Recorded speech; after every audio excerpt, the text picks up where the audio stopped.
So we are recording, so it is well and truly underway. Good evening, everyone. I think I recognize, most of the names in the participants list. So for those of you who don't know, I'm Jeff. I'm the city councilor for the neighborhood, and we're here tonight to take a look at the proposal that's being brought by Bridgeport on the Granite Curling Club site, which they acquired. I think I will actually this evening start out with my ending spiel first, which is just to note to folks, I have not developed an approach on this one. This is very early days. The open house is sort of the beginning of the discussion. I know that many of you are here because you oppose moving ahead with this. I may be wrong, and some of you may be fully in favor. But tonight is the open house. It's an opportunity to hear the developer make their presentation as to what they're proposing. You'll have the opportunity to ask questions. The most useful feedback actually comes in the weeks and months following the presentation, when I've got the opportunity to talk to staff, and you'll have the opportunity to make your case to staff. I see that Lorraine Stevens is here this evening. Lorraine will wave. Hi, Lorraine. Lorraine is the planner who is on this file, and she'll be here to listen and consider your feedback over the next several weeks. With respect to making a recommendation to planning committee at some point as to whether or not to recommend approval or not of this proposed development. What we usually see happen is that Lorraine gathers feedback from me, she gathers feedback from you, she gathers feedback from internal city departments, and she will, generally have concerns, things that she would like to see changed. That then get changed before a final proposal is in shape where Lorraine considers that she can recommend approval of it. It's very rare that a developer will move forward to planning committee if planning staff are recommending that it be rejected. So it is a long discussion that moves ahead to get to the point where Lorraine puts something in front of planning committee. I've heard a number of expressions from some of you that you don't feel that your input on this development is worthwhile. I would just point to the recent planning committee meeting at which we considered the development at the corner of Wellington and Parkdale, where city staff got it to the point where they felt they could recommend approval of it. The planning committee had a different idea. We pushed back, and that was sent back for further work. As it turns out, that one will probably go straight to the Ontario Land Tribunal for a decision, but planning committee was willing to take a different tack from what the planner wanted to say on the file. But I've talked too long. Just to say, I'm still contemplating what my approach to this one is going to be. And with that, I'm going to turn it over back to Steph, who will just describe some of the admin for this evening. So thanks, Jeff. And sorry for my voice. So just to go over some quick housekeeping for anyone who might not be familiar, the way we'll be going with today's presentation for open house is we'll be opening with about a 15-20 minute presentation from the applicants. They're going to go over some of the sort of high level aspects of their application along with some of the details. And then we're going to proceed right into a Q&A. So if you look on the bottom of your screen, you can probably familiar with it already, but you can find the Q&A button. And we just ask that you put any of your questions or comments in there, and that way we can kind of moderate them and group them together and get them all answered in the best way possible, directing them to say staff or applicants, whoever is most appropriate. We do have the planner here to help with those questions as well, so don't be afraid to ask any questions about the intricacies of the zoning or anything like that. This presentation is being recorded. The only faces that are going to be recorded is the panelists, but just so everyone is aware that being recorded if you are attending this. If you would like to find this video, we will be putting it up on the Kitchissippi Ward YouTube by the end of the week. So you can either write us at jeff.leeper@ottawa.ca and request that link, or if you just go and search Kitchissippi Ward on YouTube and open up our channel, it'll be right there. So either way works. But with that, I think we'll just hand over things to the applicants and get the ball rolling. Okay, thanks, Steph. I think I'll just take the lead a little bit and make some opening remarks as well as some introductions for our team. And then I'll jump into the format of the evening. And the intent is to keep our presentation relatively brief so that we do have enough time for the Q&A. So my name is Miguel Tremblay. I'm a partner at Photen Planning and Design. We are the applicants on behalf of Morley Hopner and Bridgeport. Ken Hopner is here representing the ownership group. Scott Alain is also here with me as a senior planner from Photen. Patrick Bisson is here along with Laura from Barry Hoban and Associates. They are the project architects, and Serge Galin is from Projet Paysage. So in terms of next steps, what I'll do is I'll provide a bit of a policy and regulatory overview. There's a hierarchy of policy documents.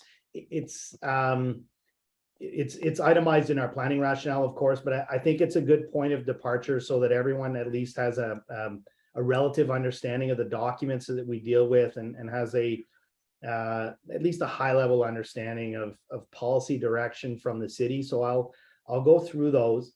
Then Patrick will review the project design, and I think that's where we're going to spend most of our time this evening. And then Serge is going to speak to the public realm and the open space component, with whether it's public or private, but it's all of those elements are truly the defining aspects of this project. This project, yes, there's considerable building heights and density at a transit station, but at the same time, the approach is completely rooted in a sound approach to urban design and the use of podiums and at-grade uses and all those things to make this a positive contribution to the Scott Street corridor. You're going to hear from Patrick, and just so everybody understands, we submitted a zoning bylaw amendment application. Zoning is essentially, it's setbacks, building heights, step backs for buildings, parking rates, all of those things. It's essentially the rules of construction. But the reality is that the property, the curling club, is currently zoned Leisure 1, which allows for recreational uses like a curling club, an arena, a park. And the zoning currently reflects the single-story curling building on the property. So we are having to depart from the zoning. I'll walk you through that a little bit, and I'll walk you through the requested changes. But I also want you to remember that there is a subsequent application coming, and that's a site plan control application. So all of the materials, in particular the architectural materials that we've submitted and that Patrick and Serge are going to walk you through, are really at the conceptual level. They're sufficiently evolved and articulated so that we can make informed decisions on step backs and building heights and, for instance, bicycle parking. But they are still conceptual and advanced, right? Like they are subject to public input. They are going to be subject to staff review, but they really are at the conceptual level. At the next application, then we get really refined in terms of the building interiors and connections to servicing and everything like that. So I want you to bear that in mind when you're asking your questions, because we still are at the conceptual level. And then maybe the last point I'll make is normally when you submit an application of this nature, there are a range of studies that are required by the city. Obviously, an architectural package, a planning rationale, in our case here, a transportation impact assessment, a servicing report, environmental reports to assess contamination on the site, geotech reports to assess suitability of the soils for construction, noise and wind studies. But you'll notice that we didn't bring all of those consultants. We rarely get questions related to geotech or wind even. But if our team here can't muddle through and answer some of your questions, maybe a sound approach would be to take notes, as I will, and we can maybe get back to you and through the counselor's office maybe, and maybe Steph and Jeff could post responses, or you can advance your comments directly to Lorraine. Normally, I will also make comments related to the municipal process, but given that the city is here, it might be more appropriate for Lorraine to answer those questions. It might give you a little bit more comfort. So Patrick, if you want to pull up the presentation, I'll jump right into my slides. I promise I'll keep them short. And if you have questions more specific to the policies, I can revisit those. Yeah. So maybe just skip through a little bit. I'll let Patrick provide a little bit of more context. Obviously, well, just sufficient to say it's a 1.5 acre property that has frontage on both Scott and Athlone. There's the Ashton Drive right of way to the south, which is currently occupied by parking associated with the curling club, and then Lions Club is to the south. Just to give you a sense, it's almost about 100 meters of frontage along Scott Street, and you can make out the Westboro BRT station just to the north of us on this image here. So if you want to go to the next slide. I mentioned that there's a hierarchy of policy documents. Obviously, it always starts with the provincial documents, but I'm not going to spend any time on that. I will walk you through. So the official plan is a guiding policy document. It's citywide, both urban and rural lands. It sets aside land use designations, and it's a guiding vision for the next 20 years for the city. It says residential will go here. For instance, the yellow is largely residential. It's the general urban area. The pink magenta there is mixed use centers. Those are very intensive areas in proximity to transit stations with employment targets and those kind of things. And the dots signify that we are a traditional main street, and that's main streets are, whether they're arterial or traditional, traditional being the older streets within the city like Elgin and Bank and Somerset, and in this case, Scott Street, generally support building heights in the 4 to 6 story range. But there are policies in the OP that contemplate taller buildings when they're in strategic locations, for instance, in proximity to transit service. In particular, and I'm referencing some sections because I know there's some policy wonks in the audience. Section 2.2.2. Identify main streets for target areas for intensification and support building heights, sometimes up to 30 stories and plus, if they're within 400 meters of a transit station. If you look on the right side of this image, that's Schedule D of the official plan, which itemizes our transit system. And the site is well within a transit station. As a matter of fact, it's 65 meters to the center of the Westboro station, an existing BRT station. So it's very much a candidate site for greater heights and density. And you've seen this along the Scott Street corridor on other properties as well, where heights have now exceeded the 4 to 6 stories. Next slide, please. In terms of the policy context, it starts with the OP, that's the citywide vision, but then there are secondary plans, which are more area specific plans. In this case, the property is within the Richmond Westboro secondary plan area. It's within character area 5, which is defined as Scott Street and Westboro Transit Station. So there are specific policies. There's even specific policies related to the Granite Curling Club in this document. And just for everyone's benefit, and we didn't cover this at the beginning, but as part of the arrangement, the clients are building a new facility for the curling club at Queensview Drive, further to the west. But that was part of the arrangement. I'm not going to get into the details, but for them to agree to relocate, it was to a new facility that's been done in conjunction with the redevelopment of this property. The image on Schedule C2 is generally the height profiles. Again, similar to the OP, 4 to 6 stories. You see the curling club identified with the blue icon. But again, there are policies in the secondary plan that speak to this character area and how building heights can be taller along the Scott Street corridor. Without the need for an official plan amendment, which would revise this secondary plan. And there are other properties along this corridor that have recently redeveloped without the need for an official plan amendment. So the city is being consistent in their approach on this property. But in that secondary plan, from memory, I think it's 1.3.3, itemizes a criteria for greater height. For instance, you should be on a corner lot, which we do satisfy. You should be at a location that is well suited to support transit. That it should be in keeping with some of the emerging building profiles, which we are. Council recently considered a 30-story building right next door to this property. It's going to go back to council, I believe, for the Section 37 agreement, and then we'll be subject to an appeal period. But there are other tall buildings that categorize the south side of Scott Street, and it should also have an opportunity to create a community focus on the property.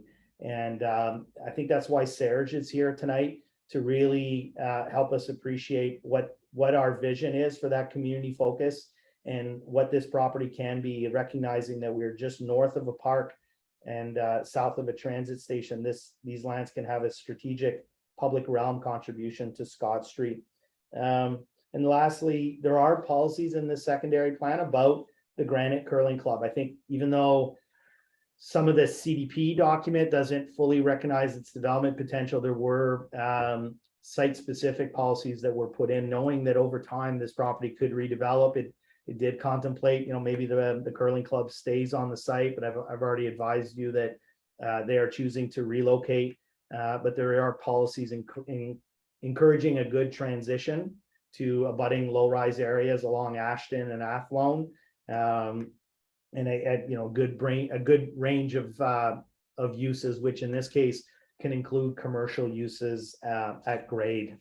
So maybe go to the last, I think I have 2 more slides. This one I'll go even quicker, only in that I know the councillor's position very clearly on the new OP, in that it's not to be relied on in support of development applications. That's not what we're doing here, but it is a council approved document. We have to have regard to it. This new OP as drafted by staff is a fundamental departure from the previous structure of the OP. It goes to a transect approach, so it splits the city into various transects. We are in the second most intensive one, which is the inner urban transect. The only more intensive one is the central area, which corresponds, you can see the some of the orange related to that. And it still identifies Scott Street not as a main street, but as a corridor main street, which is a new classification of land use designations, but still essentially has the same direction, that it's a target area for intensification. It has minimum targets now in the new OP, and in various areas would support up to 40 stories in terms of building heights, subject to right-of-way widths and other things. We've had regard to it, but it is by no means an approved policy document, so I don't want to leave you with that impression. It's a work in progress. We're waiting on comments from the province, which are probably coming very soon now that the provincial election is done. So, but still something we need to consider. And then the last slide for me is the zoning, and I wanted to take a moment just to walk you through what the zoning amendment is. In that, I mentioned that the curling club, and these are the lands in blue, and I know it's not easy to see, but the panhandle of the property along Athlone is already zoned traditional Main Street, and the larger curling club property, which is about 73 meters measured back from Scott Street, is zoned leisure.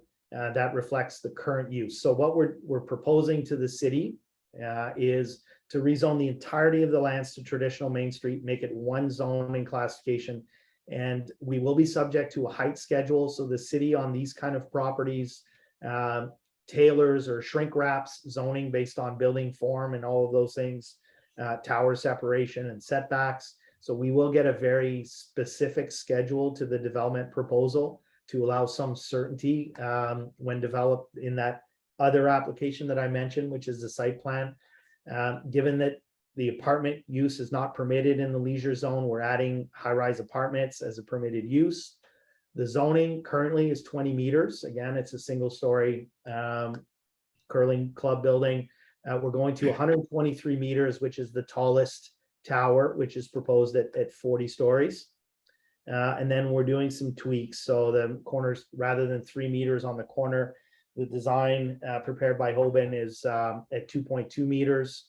And we're fiddling with some of the other aspects, including the bicycle parking, the way it's defined in the bylaw.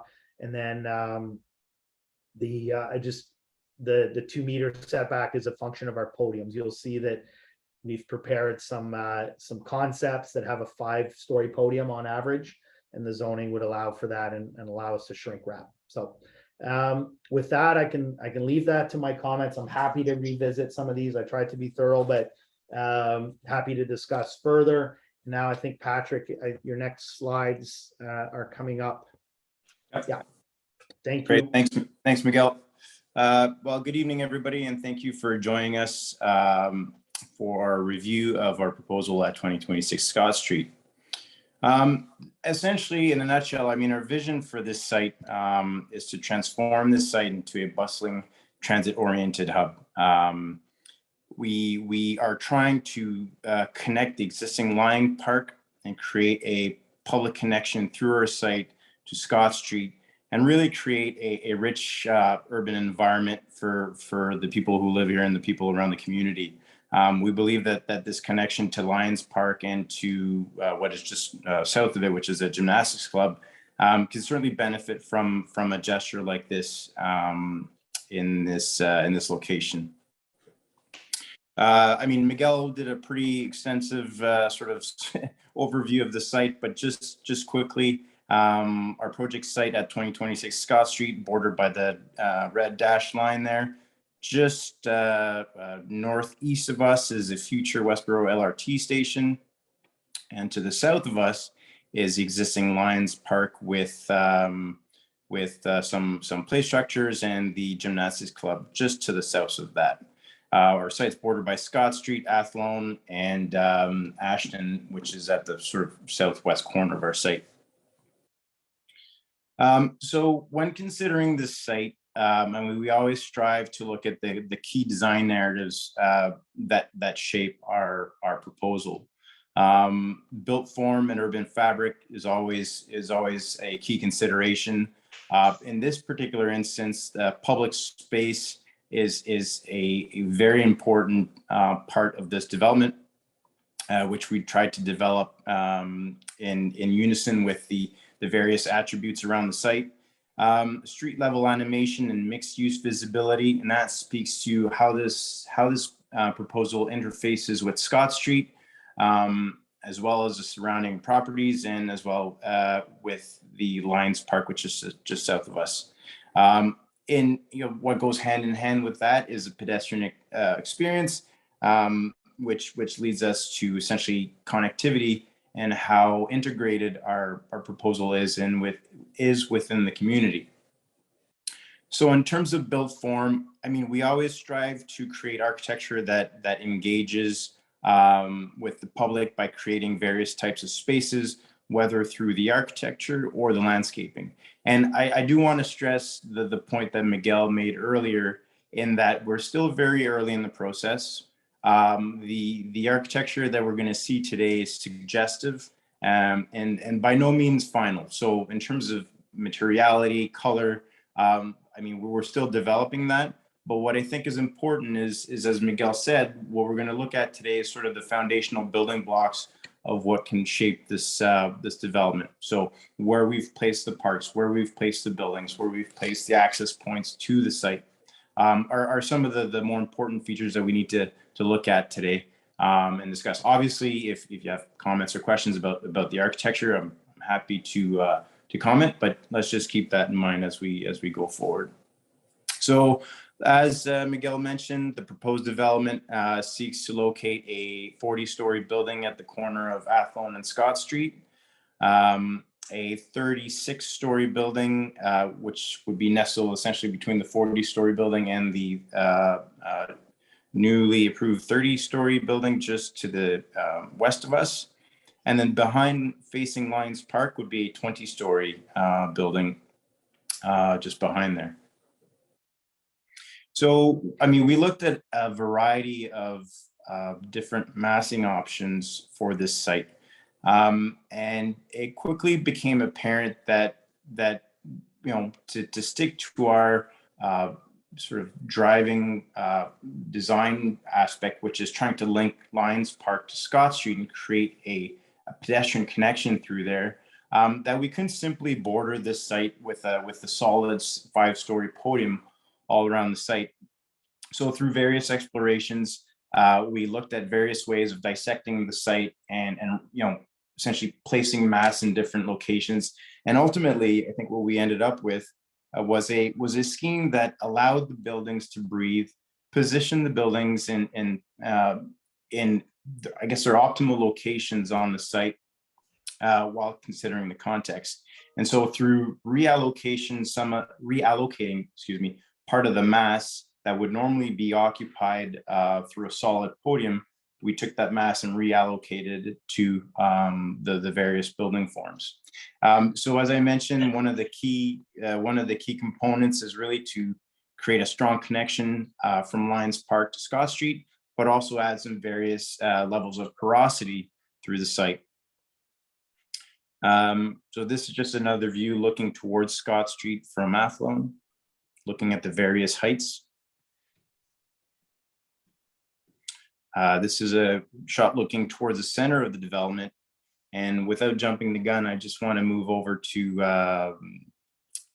sorry, I forgot I've had a few slides there. So, and just in terms of built form, we do have a consistent 5-story podium across the site. The first level is a bit higher to allow various potential uses to occur. So, I mean, we haven't identified all of them yet, but certainly we do anticipate to have mixed uses there.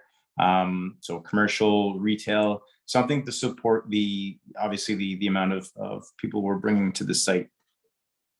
So we've also looked at shaping the podiums and the towers with adequate setbacks, the various spacing that is required for us to comply to the high-rise guidelines.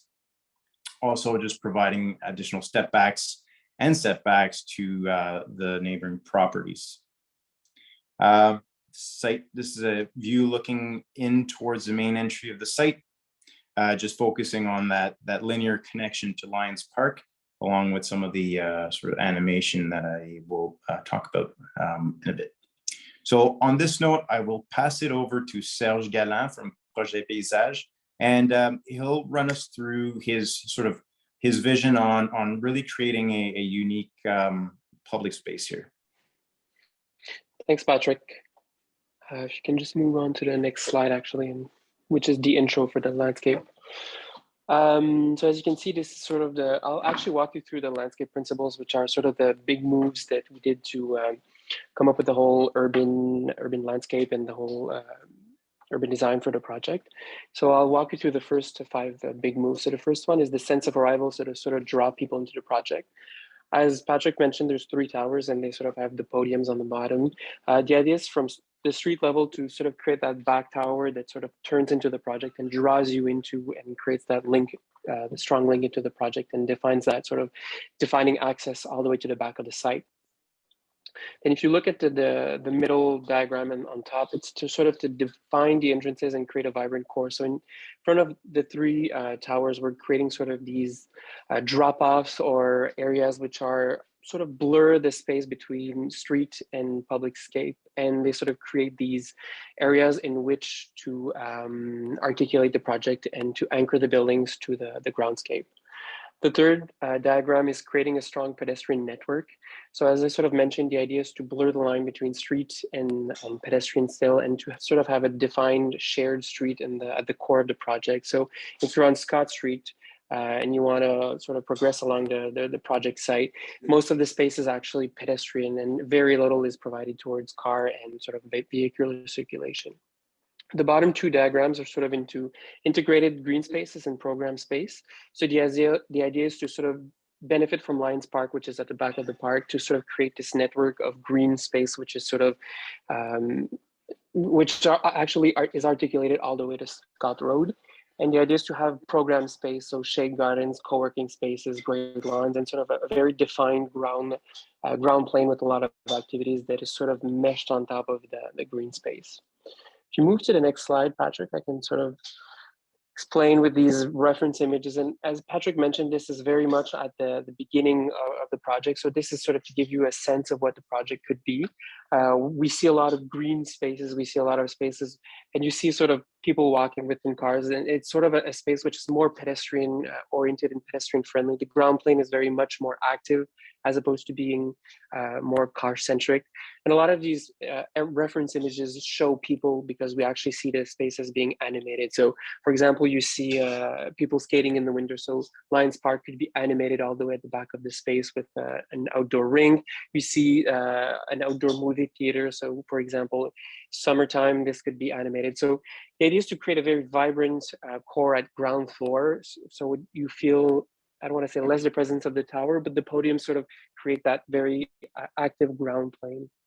To move to the next few slides, the next one is sort of the concept plan. So I'll walk you through from the left of the screen to the right of the screen. So from the left, we have the existing Lions Parks, which we see as being a space that's being transformed from the existing parking all the way to the front, sorry, the limit to building one. So we see it as a playground, maybe an outdoor fitness equipment, and sort of a space which is a flex space, which we could hold concert events or skating rinks in the winter.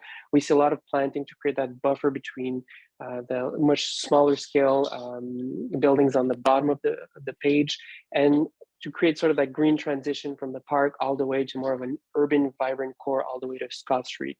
So as we reach building 1, 2, and 3, we sort of have a community space at the ground floor on building 1, which butts out onto that park, which sort of creates that animated space towards the park itself.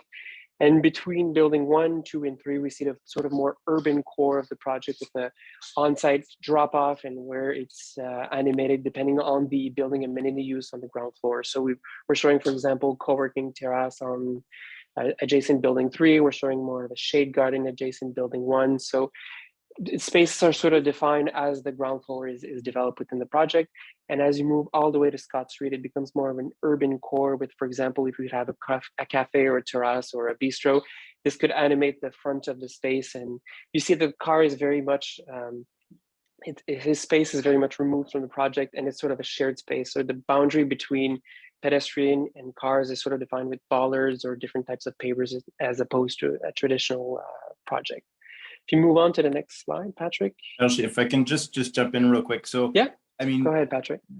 Some of the members of the public might be asking, well, you know, Lions Park is not your park, and that would be correct. I think just the one thing to take away from this is it is our hope that through this development and through the creation of the publicly accessible space that is on our land and the conversion of that is to the south of us, which is the old parking lot for the Granite Curling Club, is to create a consistent and thoughtful gesture that would connect everything together.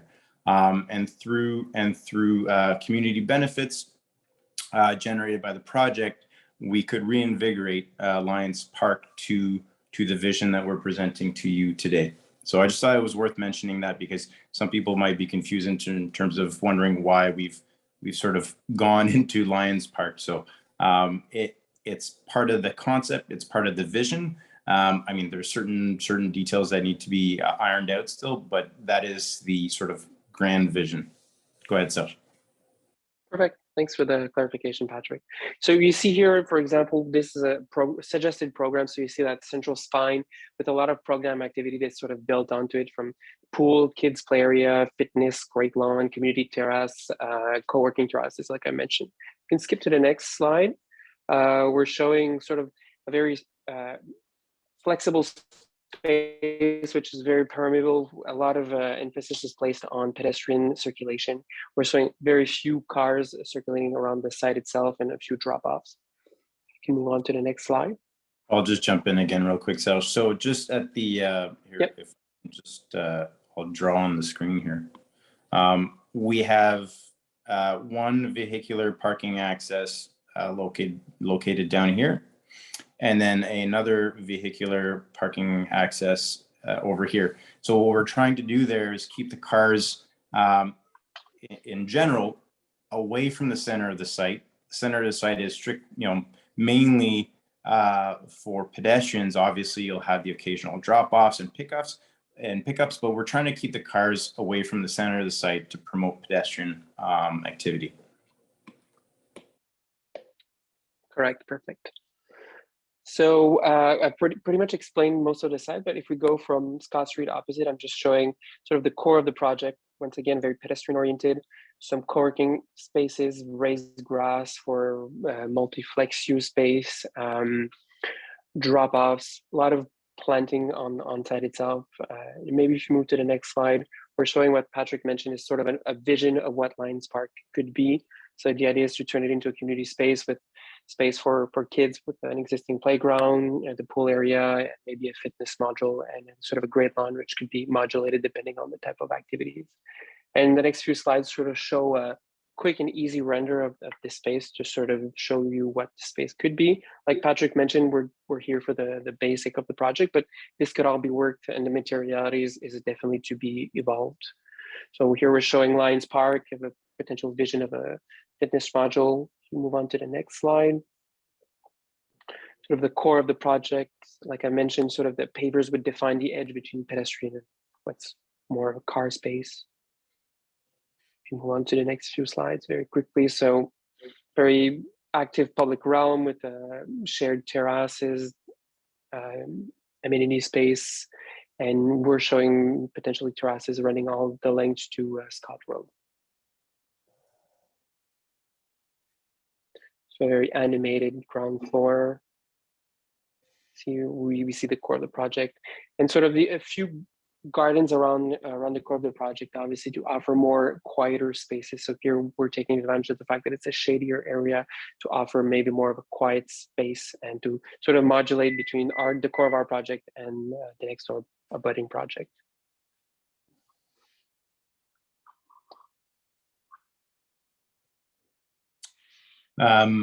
So, I mean, in terms of one of our design narratives being street animation, obviously that goes hand in hand with the uses that would be going on the ground floor. So, I mean, we often try to be very careful as to what program we put on the ground floor and where we put it.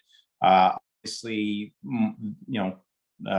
we don't want to be putting back of house uses along Scott Street. So those would be in general reserved for your more animated spaces, whether they're amenity spaces, whether it's uses. Certainly they have to be uses that provide a certain level of animation to the street to make it feel more vibrant and certainly more inviting. And so that goes along with mixed use visibility. Obviously, we want to place any retail or commercial spaces at grade where they're more easily accessible, where they're more seen, and just to provide that level of sort of synergy on the site. So just looking at a view along Scott Street, I mean, the intent would be that the ground floor along Scott Street would be housing those sort of uses. So you're more, whether it's a gym, a coffee shop, some smaller office spaces. I think those are the types of uses we really anticipate seeing on the ground floor. This is just another view looking sort of eastwards on Scott Street towards the main entrances of the building. This is looking back at the main entrance, sort of westwards towards the main vehicular sort of drop-off access point. This is looking back down towards the connection through to Lions Park, as well as the main entrance of the 20-story building. So, I mean, all this really speaks to pedestrian experience as well, ensuring that key uses are located properly at the ground floor, and we position them strategically to further emphasize the pedestrian experience and support it. I'll fly through these last slides here. So again, this is the linear access towards Scott Street from Lions Park. Again, some more views of these spaces towards the center of the three buildings. Looking back at the drop-off, Lions Park facing sort of northeast. And the last point is connectivity. I mean, this site's a fantastic site for that, given that it has access to multiple modes of transportation, whether vehicular, LRT, bus, cycling, or by foot. I mean, it's a kilometer away, less than a kilometer away, to the core of Westboro. And I think from a connectivity perspective, it's a fantastic site. Just some diagrammatic illustrations of the porosity of the site. You know, in relationship to Scott Street and Athlone, Ashton, and to Lions Park. A couple more slides showing the built fabric. So I will leave it at that. There's a few more supporting slides afterwards. It's just for sort of documentation and that sort of stuff. So I will leave it at that, and we'll open the floor for questions. Oh, actually, just before we go on, just did want to touch on one thing. So as I mentioned before, you know, the existing Lions Park, what we're showing today is aspirational. The number 2 located on the slide here is that portion that is currently a parking lot for the Old Granite Curling Club. And number 3 here is our site. And I just think it's important to highlight that the amount of space that our buildings occupy on the site is less than half of our site. And through those various iterations of massing and really focusing on keeping that ground plane open and keeping the podiums to a minimum to really maximize the amount of public space available on the site was one important note to consider. So that's it. I'm done.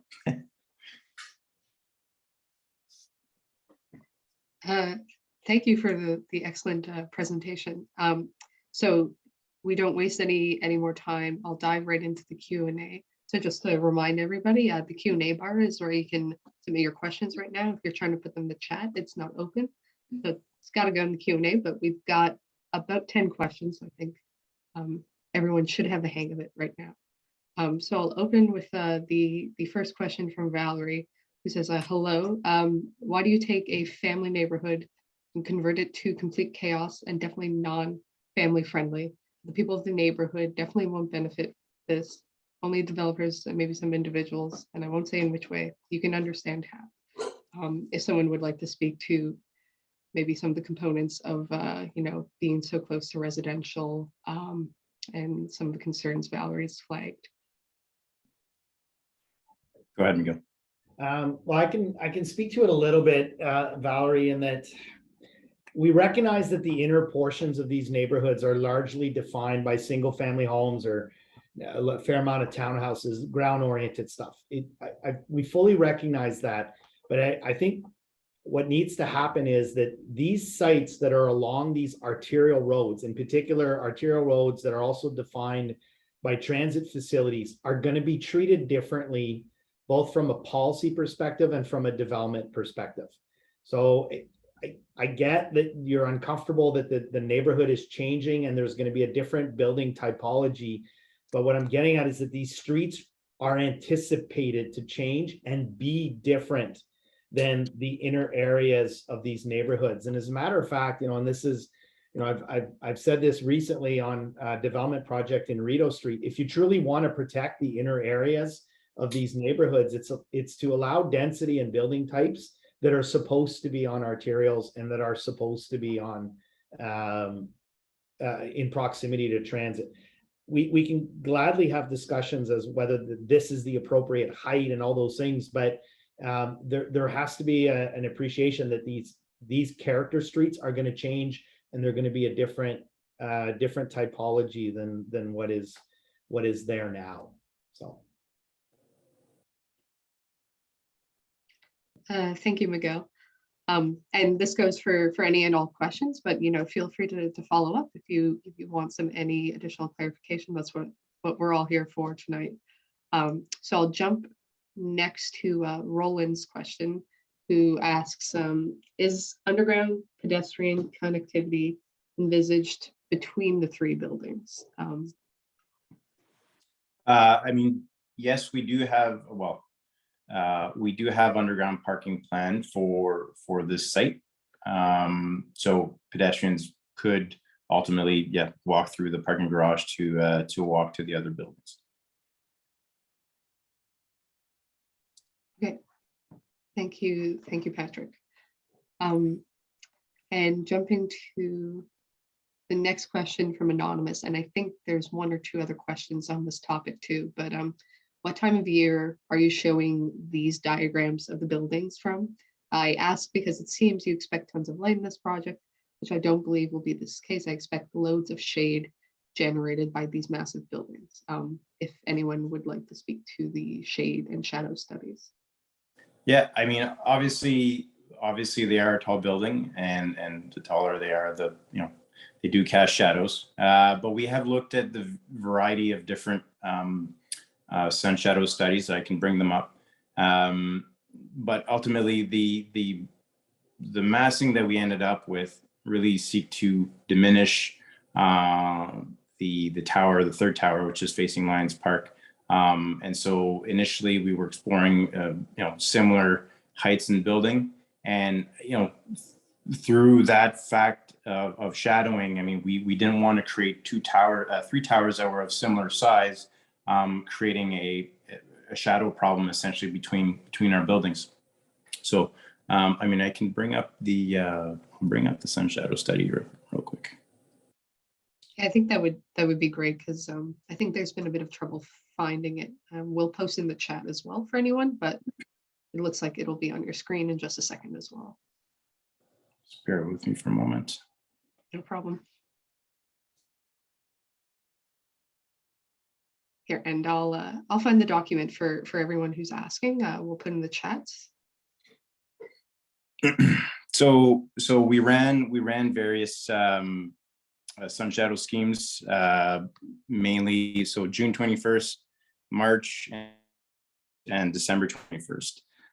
Obviously in December your shadows are longer and a little bit more dramatic, but in March and September and June, you know, they're generally in keeping with what we would expect.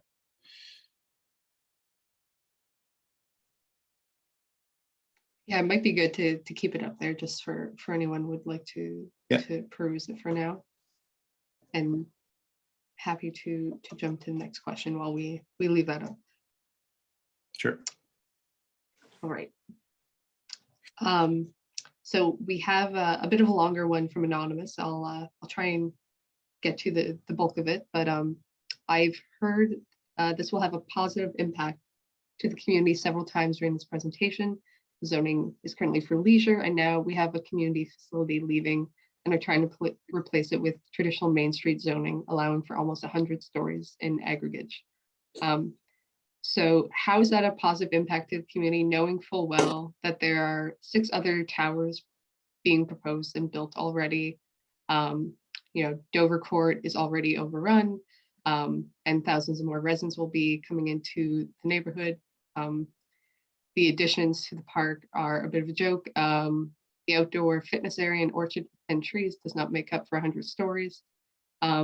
Is the city looking at all the towers in isolation and not looking at everything holistically? Where are the true benefits for the community?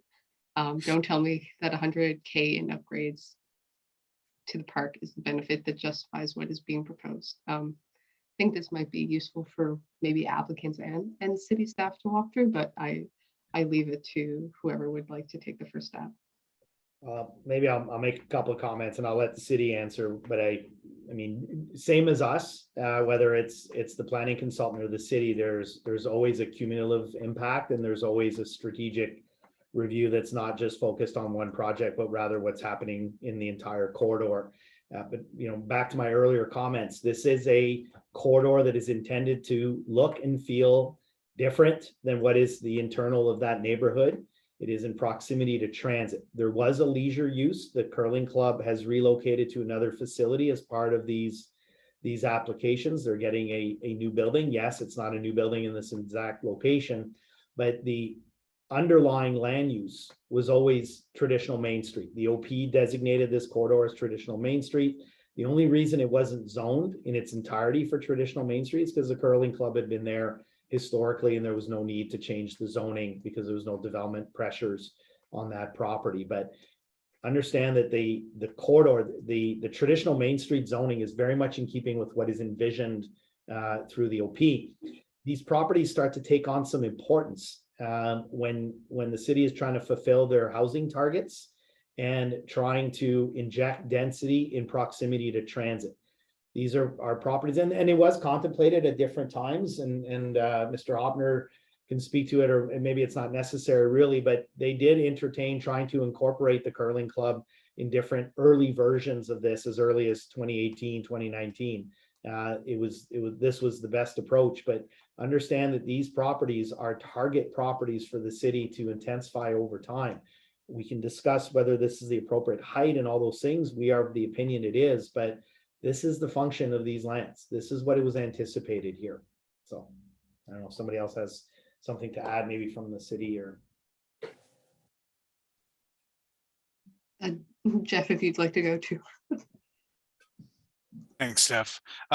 Actually, Steph, what I'm going to ask you to do is put up, if you can find it reasonably quickly, the recently approved Parks and Infrastructure Master Plan. From, I want to say, the base of Nanny Goat Hill through LeBreton Flats, across to Bayview, down through Tunney's Pasture, down Scott Street. I'm guessing over the next 30, 40 years, it will probably add 20,000 people into that space. The city is thinking about where they're going to put their next pool. It probably won't be walkable to our community, but it will be something that is serving the larger inner urban transect.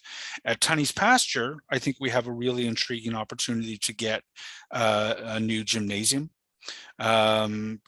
which will help a bit. The overall question, though, of making sure that we have enough splash pads, enough parks, enough gyms, enough pickleball courts is still very much an open question in my mind. One of the things to keep in mind is that the developer will have to pay, and I don't know if you've looked at it yet, but it will be millions of dollars in development charges to pay for those sort of facilities.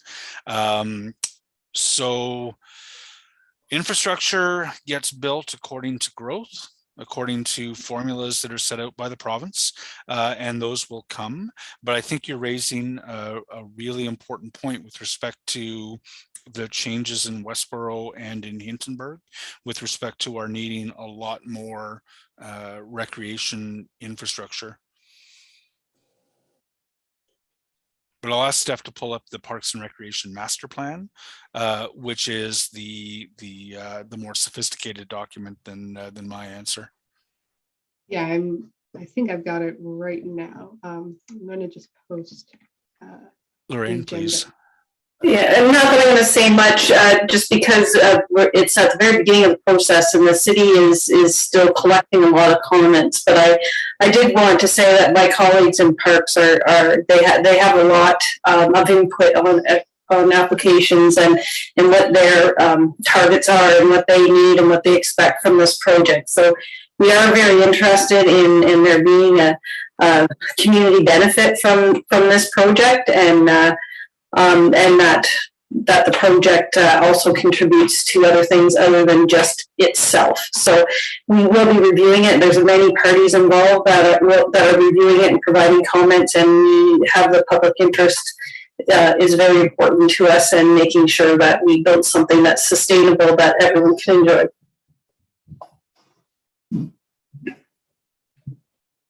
Awesome, thank you, Lorraine. And hopefully it got sent to everyone in the chat, but we just posted that Parks and Rec Facilities Master Plan that Jeff was also referring to.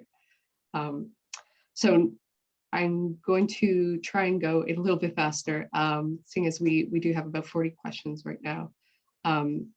So from Elena, it says, this is not the first presentation I've attended with Pretty Landscaping. We'll look at 1960 Scott Street. The first trees planted snapped off in the wind, and then ginkgo trees replaced those trees. They're currently surviving, not thriving. Perhaps as a comment to be taken by the applicants regarding the tree planting on site. And going to the next question as well, from Anonymous, says, is the city really okay with putting a 40-story building within a few meters of an existing residential dwelling?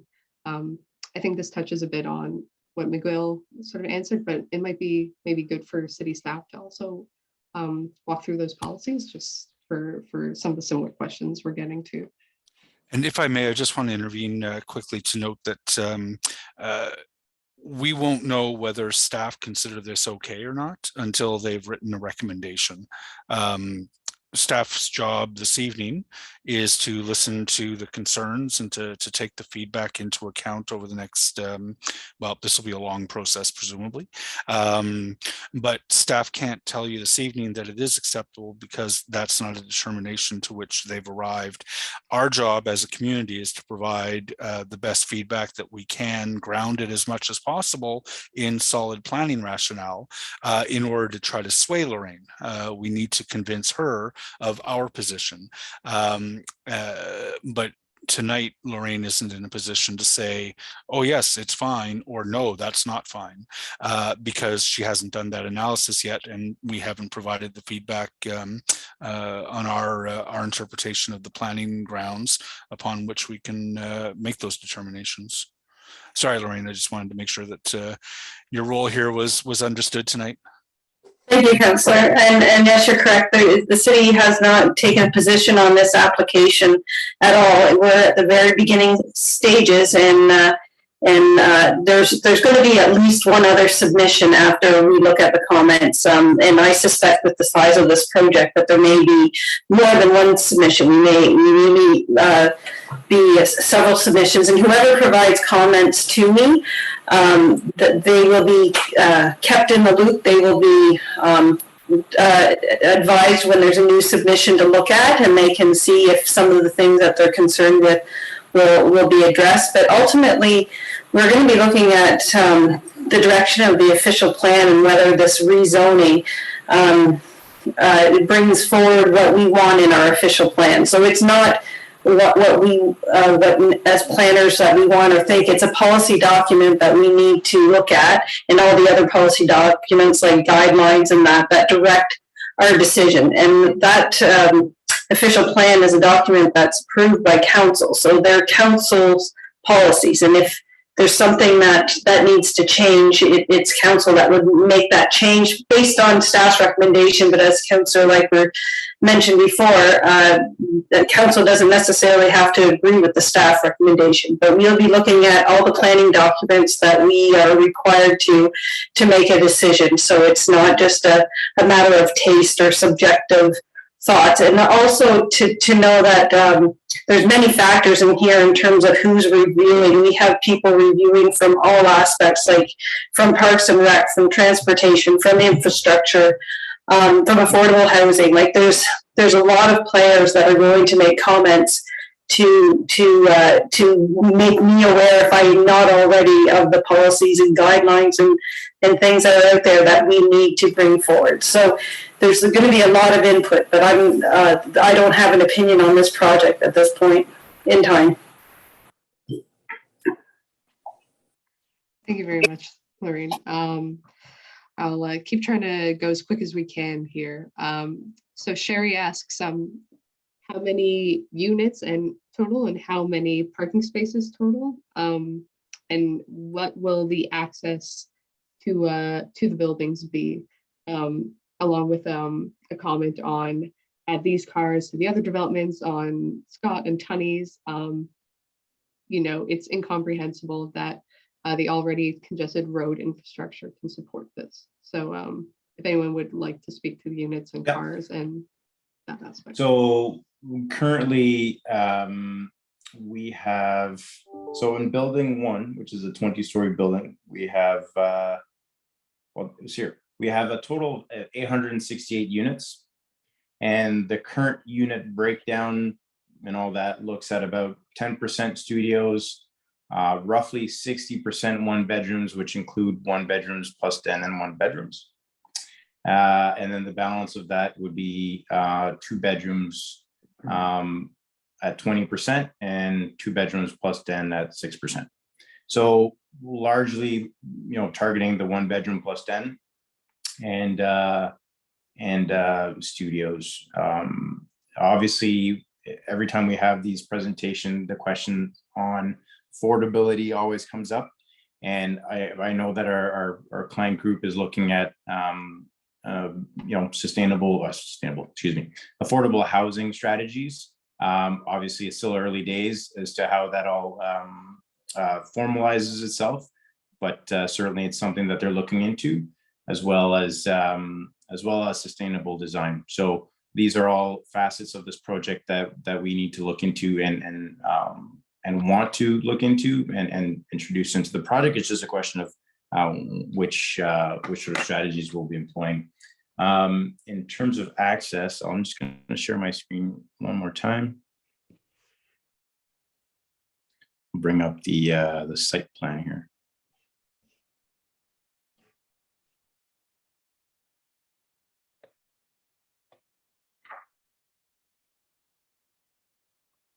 Oops.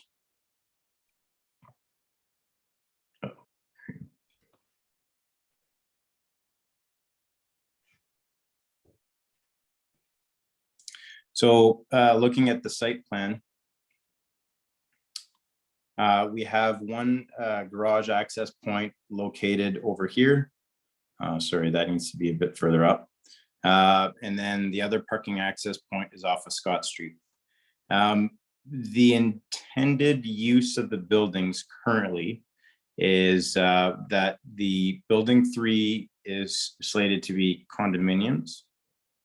And then the buildings 1 and 2 over here are intended to be rentals, just to provide additional clarity. And in terms of parking count, I think we're aiming at a 0.56 ratio per unit, if I'm not mistaken. 0.54 and 0.52 for the condo, I believe. So fairly low, fairly low ratio. I know that the councillor always likes to see a bit less, but that parking count, I think, also includes visitor parking. Mm-hmm. So, I mean, we'll refine that as we go forward. I know that we're looking into various sort of parking strategies. It'd be fantastic if we could find a partner in a car sharing program to include on this site to reduce the amount of necessary vehicular parking spaces, but those are still strategies that we're looking into.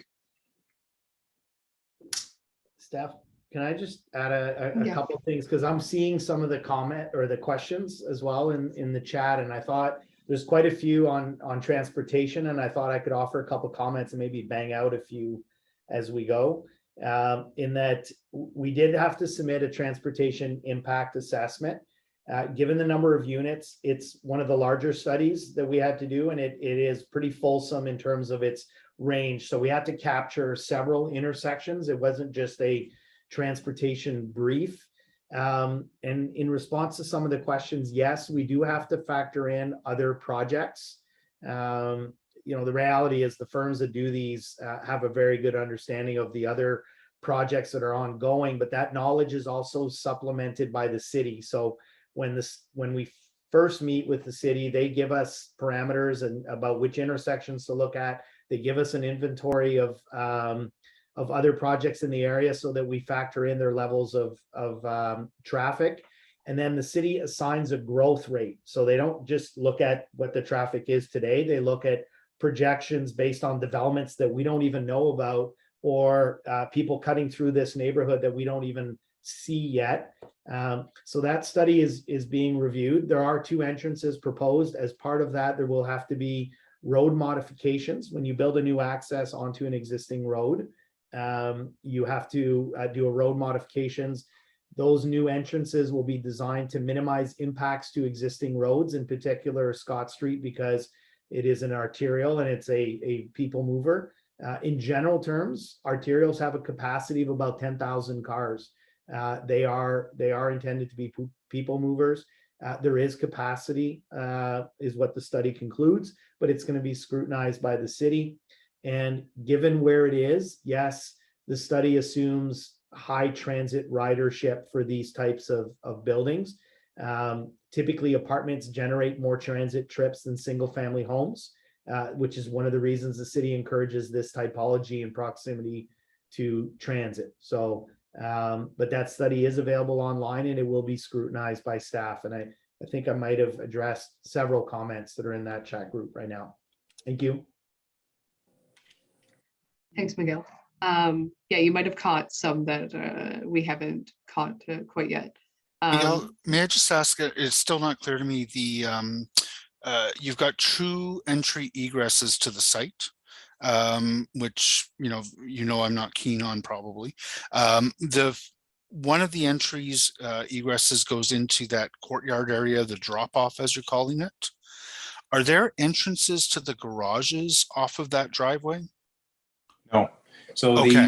the garage entry, as I was mentioning earlier, are really at the periphery of the site, Councillor, so that we don't congest vehicular traffic in the center. Center is going to be mainly for occasional pickup and drop offs and stuff like that. I think the intent was to create some side temporary parking along that sort of that access branch leading to the center of the site for parcel delivery and stuff like that, food delivery, but otherwise keep the cars out of the center and really try to keep that center pedestrian friendly. Okay. And is it a single parking garage? There's no walls in between the different buildings. It's you're going to dig the whole site out, make it parking, and then it'll all be accessed from that one entrance then. It will be interlinked. It all depends how the phasing rolls out, Councillor. If buildings 1 and 2 are built at the start, and then building 3 comes along later on, there will be a wall in between, but it will be interlinked. People will have access to cut through the 3rd building to access either egress points. Okay. Sorry to interrupt. I know people have That's okay. questions, but that's great. Thank you. Awesome. Thanks, guys. Here, I'm going to start jumping around between some of the questions just to make sure we get kind of a variety of the topics kind of touched on, covered.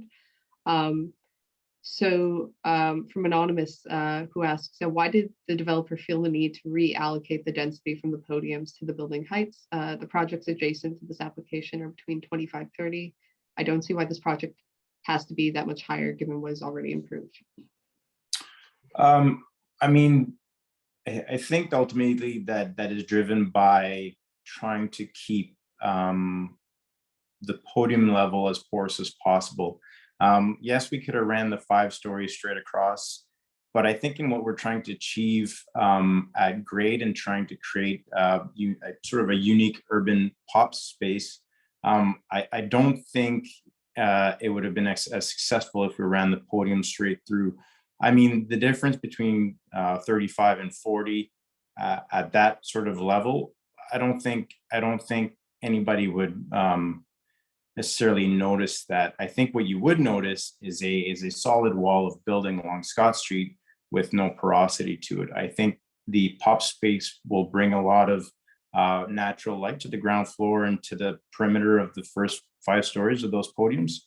I just don't think you'd get the same quality of space if you ran that podium straight through.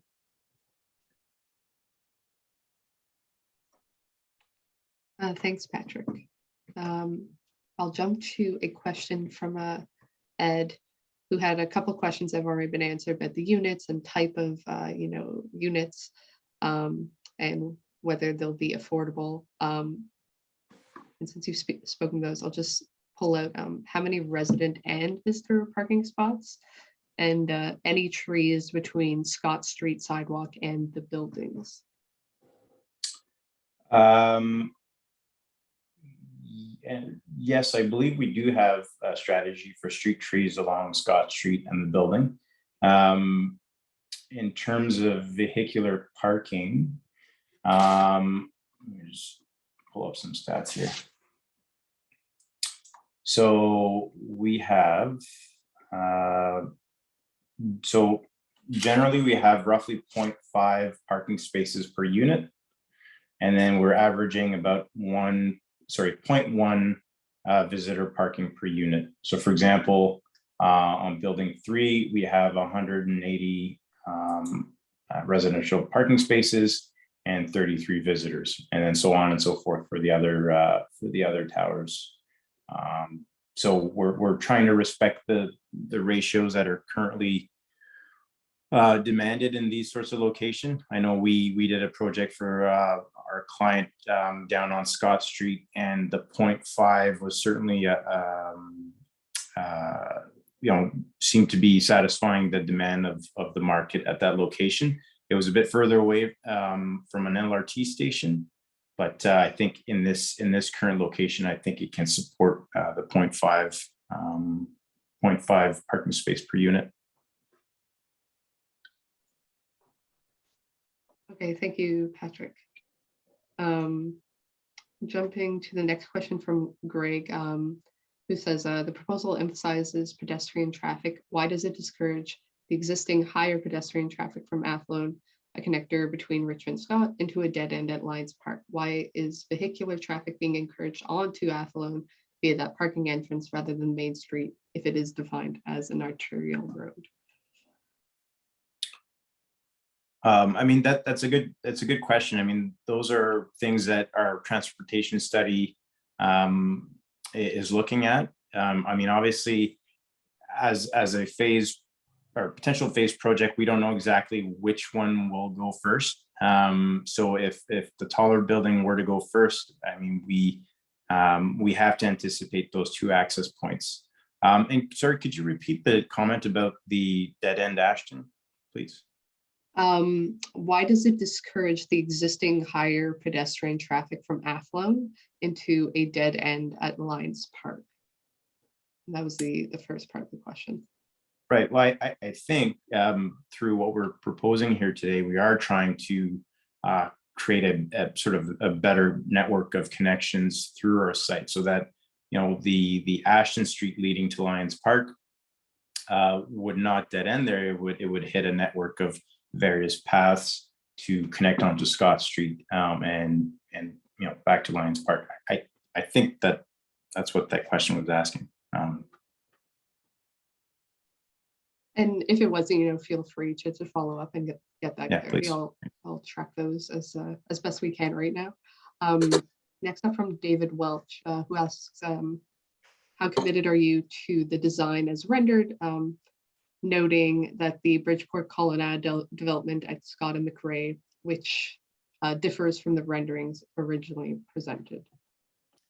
I mean, as I mentioned before, we're still early days into the design process. As part of the rezoning application, the city has a certain checklist of things that we need to submit. And like I said before, the proposal today looks at really a framework for the project, not necessarily fully developed and fully baked architecture. There's plenty more thought to go into the podiums, as well as the development of the architecture for the actual tower portion itself. So we look forward to developing that and creating quite distinct architecture here. Thank you, Patrick. I'll just take a moment to read a comment, which I think is echoing a number of comments we're seeing, and do our best to get them all out. But Sherry says, I keep hearing about the quote missing middle end quote, but all that is approved are towers, and more towers. The resulting dark wind tunnels do not support pedestrian comfort and safety. I'll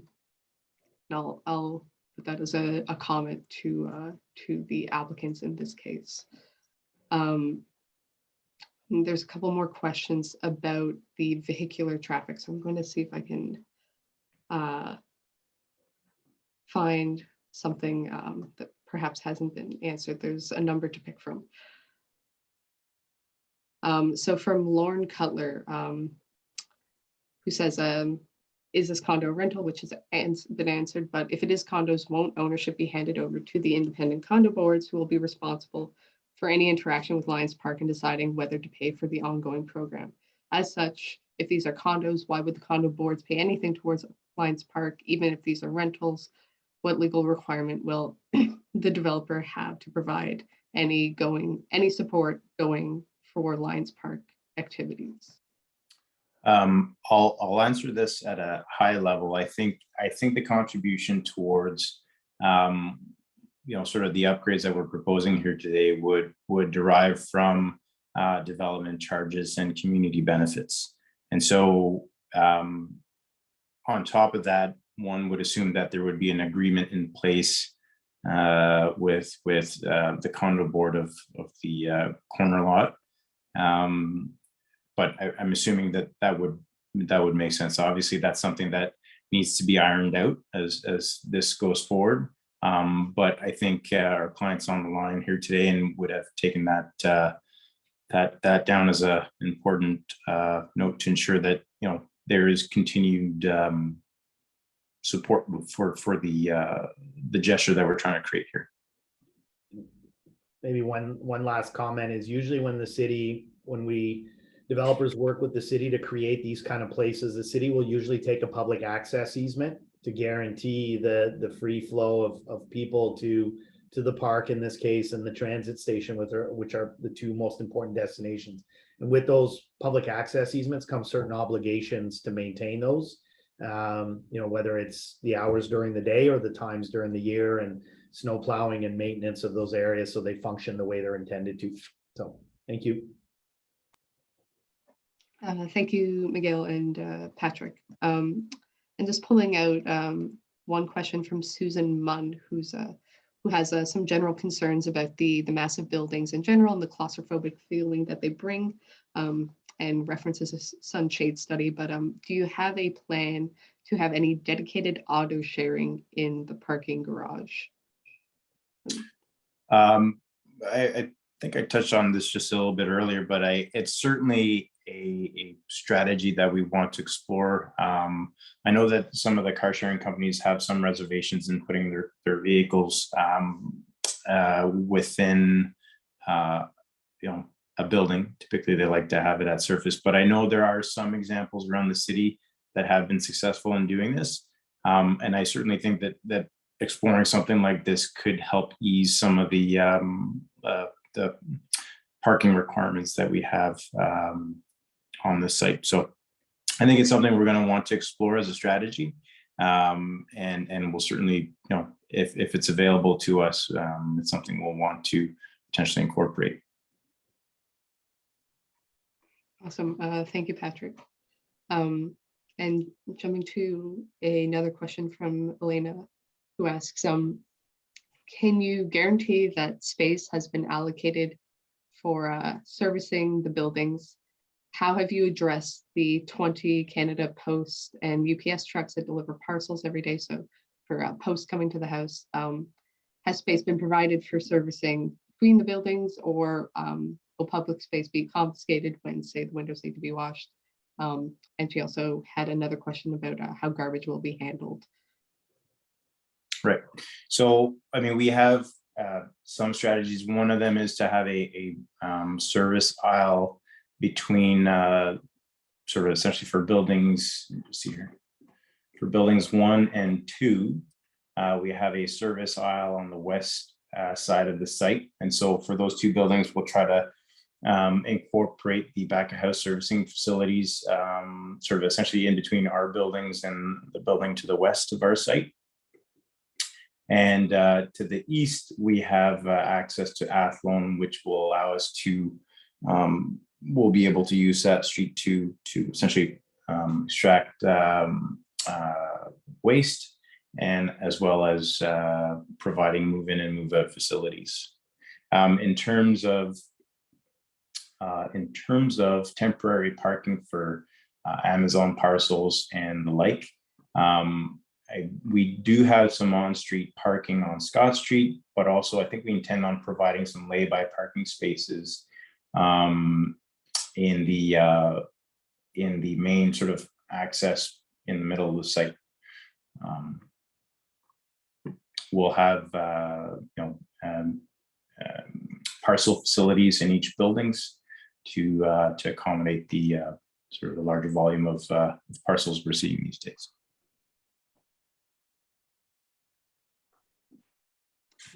Okay, thank you, Patrick. Jumping to a question from Colleen, the term playground, kids, lawn, etc. were mentioned in the last presentation. What is being proposed is 20, 30, and even 40-story buildings. She has a question about how many units are for family. What has your research revealed about demographics and percent of occupancy? You can understand our doubts regarding what is being proposed. If you'd like to delve maybe a bit deeper into the size of units being proposed. Certainly. I mean, see, so in terms of studio units, I mean, those typically are fairly small and range in the size of 400 to 450 square feet per unit.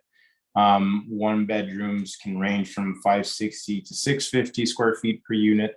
And the one bedroom plus dens typically range between 650 and sort of 725. The 2-bedroom units range anywhere between, I would say, 800 to about 910 square feet, 920 maybe. And then your larger 2-bedroom plus den, which if planned correctly could potentially double as a 3-bedroom unit. And those obviously tend to be on the larger size, anywhere between 1,100 square feet to 1,250. Okay, thank you, Patrick, and hopefully Colleen, that helps, but feel free to follow up if not. From Heather Mitchell, we have, so yes, we expect heavy density on Scott. There's many towers going up on the strip. We thought 1 tower was going up on the site, not 3. With the tower from the other developer going up across the way, this means a cluster of 4 towers are on the site. I feel this is way too much and too dense. How are you going to protect the neighbors? Sorry, what was that last part? How are you going to protect the neighbors with the number of towers, residents, traffic, etc. coming in? Maybe I can defer back to, well, first of all, I'll answer the first part about the single tower, in that the city has, for instance, prescribed tower footprints. They have separation requirements, whether it's for abutting properties or between towers. So maybe it is a surprise to some that there's more than one building proposed on this site, but when you look at all of those things, tower footprint and the geometry of the site, it does lend itself to 3 buildings, not 1, that meet all of the city's guidelines in terms of tower separation and all those things. So, this is very much in keeping with that. In terms of protection of the neighborhood, I'll go back to my earlier comments, and somebody in the chat room called us politicians, giving our answers, but I'm assuming that's a slight at the councillor, not us, but it's, at the end of the day, these are strategic properties that are intended to accommodate density. They're not the same as the inner portions of the neighborhoods. They are intended to function differently and be developed differently because of their proximity to transit and the fact that they're on an arterial. These are very different than the properties that are internal along Tweedsmuir Avenue, for instance. While I'm at it, there was a question about, Patrick answered the first question about, well, you say there's parks for families and things like that. And that's kind of the point, that we recognize that we are in a family neighborhood, and some of the things that this development is trying to bring is facilities that support the existing community, not just the new residents. So some of the things that Serge has identified as part of the programming for the open space is reflects this property's role in that broader community. It says, listen, we know there's families here, and that's why we're providing some of these things. We're hoping there's going to be families in these buildings as well, but the programming reflects an intent to integrate into the neighborhood. Thank you. Thank you, Miguel, for the answer. I'll continue trying to jump around some of the questions and trying to group together some of the similar ones we've seen. So if you see your question marked as live, it's been answered in some capacity. If you don't feel it has, feel free to bump it back up again. So Diana Erickson has asked a question about whether there would be trees on Scott Street as well as what the car traffic impact of the development is, which I think has been gone over a bit, so I won't belabor the point too much, but also raises a question on, are the buildings being designed to avoid bird strikes? If that is something you are considering at this point in time. Yep. So the bird-friendly design guidelines are now into effect in our city. So every building that we design now has to sort of support the bird-friendly design guidelines. So any glass within the first, I believe, is 16 meters of the ground plane needs to have bird-friendly glass. Design has to avoid sort of fly-through conditions where birds can misinterpret the space inside the building as a fly-through potential. In addition to that, any glass in and around roof terraces that have extensive vegetation also needs to consider specialty glass to avoid bird collisions. So yes, short answer, yes, we are abiding by the bird-friendly design guidelines. Okay, thank you, Patrick. Here, let me pull up another from Susan Munn, who asks, perhaps on the same sort of subject matter, what type of environmental measures in light of climate change will be taken? So are there light roofs, green roofs, heat recovery systems, etc.? If anyone would like to try and answer. So, I mean, as I mentioned before, we're still early days in the design process. Sort of our first hurdle is to and do the rezoning, but I think any developer these days has to consider environmentally friendly practices. Fossil fuels are not getting any cheaper. So looking into these various technologies to minimize the cost of operation of these buildings is almost a necessity these days. So that said, our client will be looking at strategies on making the building as efficient as it can be. There's various methods out there right now, whether it's LEED, gold, platinum, silver doesn't really apply anymore because that's essentially the building code standard. But there's additional things like passive house standards that potentially could be explored. But all to say that creating a environmentally sensitive building is certainly will be part of the things that we look at as we progress in the building design. Okay, thank you, Patrick. Jumping to a question from James Hayes. Sorry, wait. I think Lorraine wanted to jump in there too. That's okay. I just wanted to note that with the new official plan that we are introducing a high performance design standard or development standard that will come into effect when the province approves the new official plan, which I would suspect that they will be in effect by the time that site plan would come forward with this project, which it speaks to a lot of those concerns about the reduction of greenhouse gas emissions and all that stuff too. So that should be in effect, I would think, by the time that the site plan comes in for this project.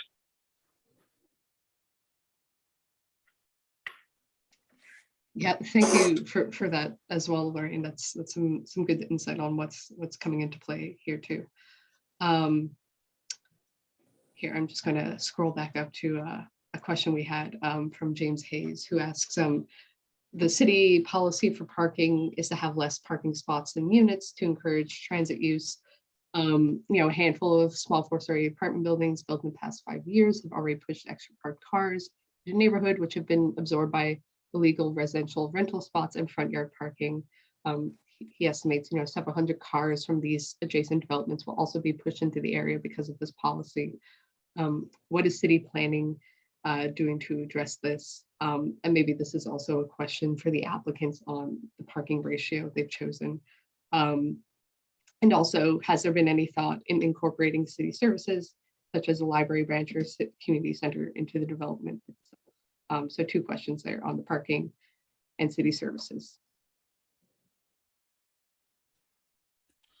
I can weigh in really quickly on the parking, just because I know it's a frequent discussion in the ward.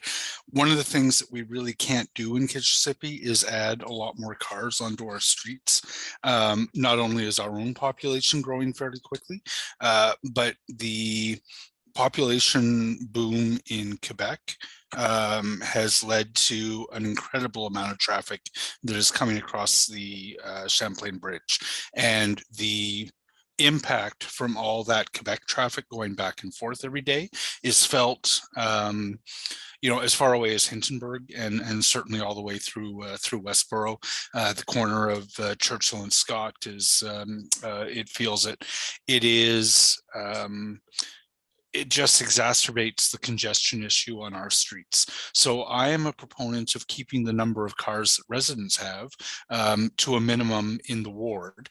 And then over time, we need to connect the transit in Gatineau to transit in Ottawa, and significantly reduce the amount of traffic impacts that we have from the Champlain Bridge. There are a lot of rental buildings that are being built in our ward that have close to full parking. And if you have a car, you are probably well advised to rent in one of those new buildings instead of a building in which you can't get a parking space.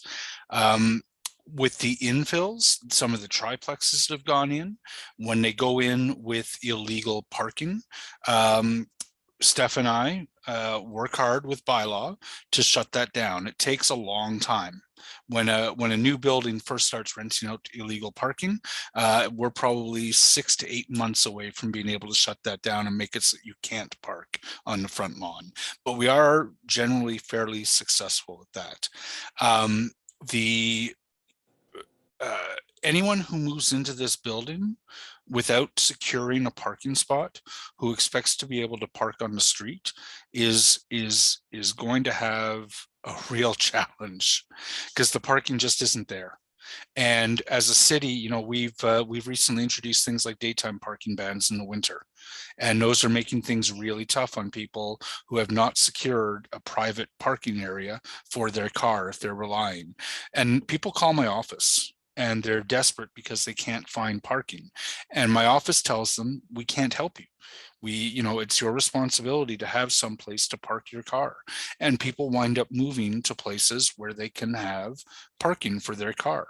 I'll let maybe Patrick address the utilization rate of parking in rental buildings that are in close proximity to LRT like this, but it's not a one-to-one. It's not like we're going to have families of 4 people with 2 SUVs moving into these rental buildings.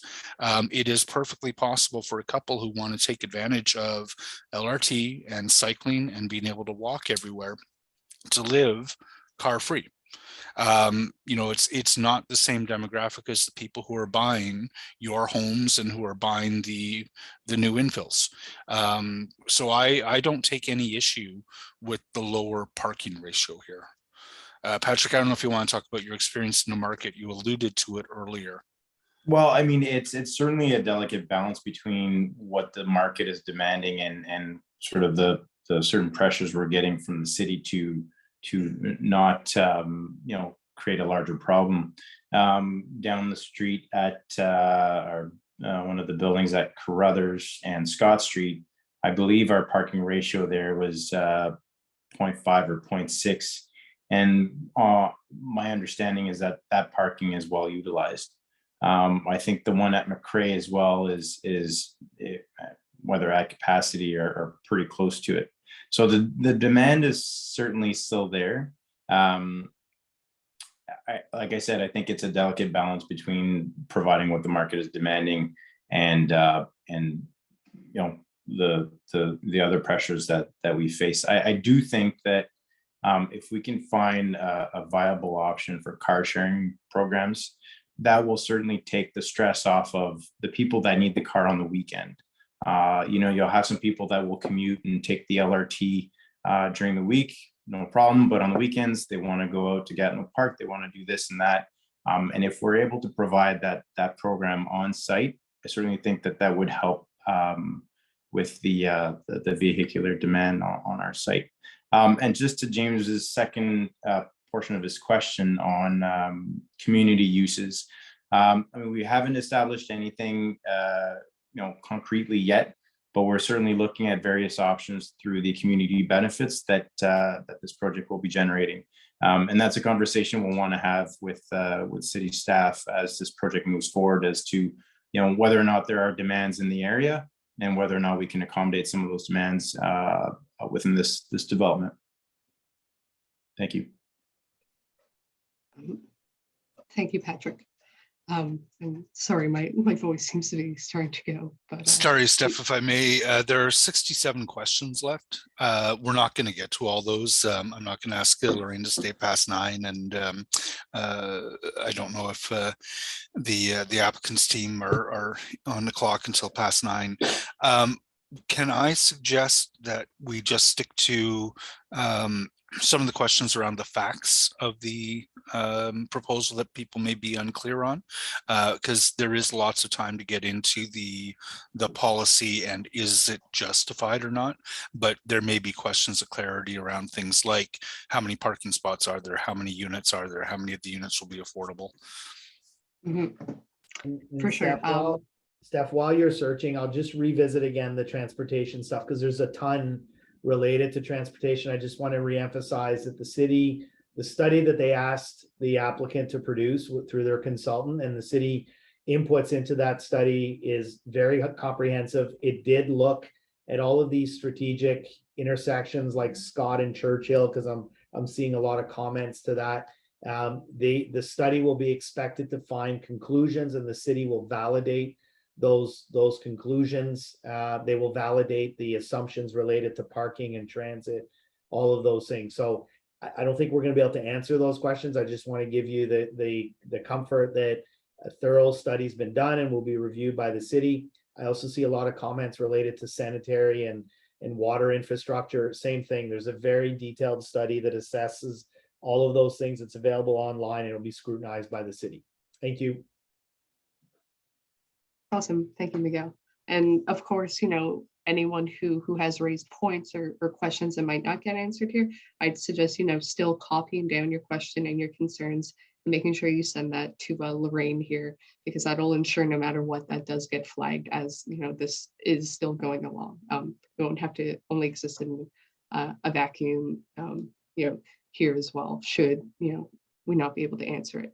So to skip to one question from Tim Johnson, who asks how much land is being added to parkland space owned by the city with this development. So I know there's that strip beside. If there's a number, you can maybe help illustrate there. That is a good question. I don't have the exact number on hand, but I can certainly provide that to you fairly quickly. Tomorrow, if that's okay. If I can just try to interpret that question a little bit, there is no new land. There is none of your private property is being conveyed to the city. Not as parkland. There will be a privately owned public space agreement for public access. Correct. But the city-owned land increase, I think the larger Lions Park, just to be clear, is it becomes larger because it will stop being used as a parking lot by the Granite Curling Club, which provides the opportunity to take away the asphalt and make it green. But just to be clear, you're not giving more land to the city. That is correct. Okay, thank you for that clarification, because I think that might have been what Tim was getting at. Anonymous had some questions that we've gone over with the street parking, and that's sort of tone of question we've had. But they also ask, will or how many parking spaces within towers are outfitted to support electric vehicles? And does the city have a percent required for this policy? I'll put Sure. So currently, the city of Ottawa does not mandate a particular quantity of parking spaces to be electric vehicle charging stations. It used to be in effect several years ago, but was removed from the city requirements. Now that said, it would be unwise for us to not provide electrical vehicle charging stations, given the current trends of gas prices, but even before that, just the natural trend of electrical vehicles becoming more predominant. So ultimately, it will be a client-based decision, but really that looks at the demand. I've done several projects around town where we're starting off with about 15% on day one of active charging stations. But we have about 90 to 95% of all parking spaces with conduits to them. So essentially that means that you can retrofit those parking spaces to have EV charging stations for them down the road. Obviously, there's electrical considerations to be taken in account before we do that, but essentially those are the sorts of strategies that we're seeing these days. Okay, thank you, Patrick. And Scott Burden, I think that might have touched a bit as an answer to your question on the climate emergency and the federal government mandate, which requires 100% of new passenger vehicles to be ZEV by 2035. So if that doesn't help, flag it for us, but hopefully it does. Staff, just to answer the previous question, the area of the right-of-way, the Ashton Avenue right-of-way that's going to be appropriated from parking to new park space is going to be 0.32 acres. Thanks, Miguel. Thanks. Yeah, thank you, Miguel. And sorry, just trying to jump around and flag some of the questions. I think one of the sort of common concerns and questions that seems to be coming up, I'll pull this from anonymous attendee, but I think other people have referred to this as well, but Scott Street West was referred to several times as an artery. Does it truly meet this definition given its abrupt end at Churchill, which also seems to have limited capacity? It will add more load onto Island Park Drive than which seems to be above capacity already. And I think we've seen some other questions about, the consideration for Scott with Churchill ending nearby. Maybe if you want to speak specifically to that traffic concern, just in relation to the others. Just for the purpose of time, I'll probably more repeat my previous answer. Scott Street is an arterial road, and in the city, it is intended to be a people mover. It is, it does have capacity. I know that everyone, and myself included, feel that roads often don't have enough capacity, but from an engineering and function perspective, they often do. But the short answer is the study will look very carefully at capacity and the ability to absorb additional traffic, and then what that traffic does to the existing neighborhood. Thank you. Thanks, Miguel. I think maybe it just might be good to, given the volume of comments on that specifically, it's just, it'll be good to flag that both for staff and applicants and just for everyone's transparency in that case. There are some questions about the length of time that this proposal will take and how long it will be under construction. I think it's fair to say, we've talked, it's very early stages, but if anyone wants to maybe walk through, maybe city staff can speak to what the process is like here and how long we might possibly be looking at with a submission, a resubmission, a site plan, and so on and so forth.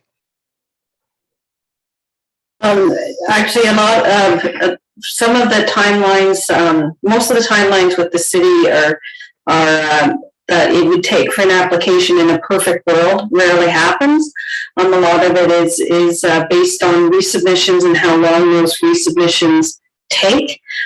So I'll let the applicants speak to when they plan on providing a site plan application. It doesn't necessarily have to come after the zoning application. It can come at any point during the process, like when we're a little bit closer with evolving the zoning bylaw amendment application. So I'm not sure when the site plan is going to come in, so I can't speak to the timelines on it. But it is at a minimum, in a perfect world, a 4-month process before we get a report to committee and council, and then there's an appeal process and everything that comes with this. But in terms of how aggressively the resubmissions are provided and that, I'll let the applicant speak to that. I think before we proceed with the site plan, I mentioned earlier, site plan's a very technical application. Now we're getting into the design of the sewers, the water connection, the paving materials, the parking structure. We would normally wait for the city to provide us comments at very least, and then maybe even be further advanced than that, going to planning committee, because you need some certainty that the building form won't change substantially, because the changes to the drawings and the studies are quite high, the cost of those. So normally we stagger those types of applications a little bit. Thank you, Miguel. And to jump to a question that's kind of sorry, Steph, go ahead. Just related to that, is this 3 years before you get a shovel in the ground on one tower? It all depends how things go, I think. I mean, as Miguel said, I mean, we'd be looking for some level of acuity from a planning standpoint, that the framework for this project is works, at which point we would submit a site plan. So add another 6 to 8 months for a site plan approval process. We're a little bit off in terms of this is not going to happen in 2 months. And if there is obviously, if there is a significant resubmission that's required on your part because the project needs to be scaled back, then the timeframes change still more drastically. Yes, I mean yeah. Obviously, you hope that this is going to move in your favor, but not always. And so, yeah, it could be a convoluted path to getting shovels in the ground on this one. It's a big, complex project. Right. Exactly. And sorry to interrupt, and just to jump to another question that I realize the applicants have sort of answered on, affordable housing being considered.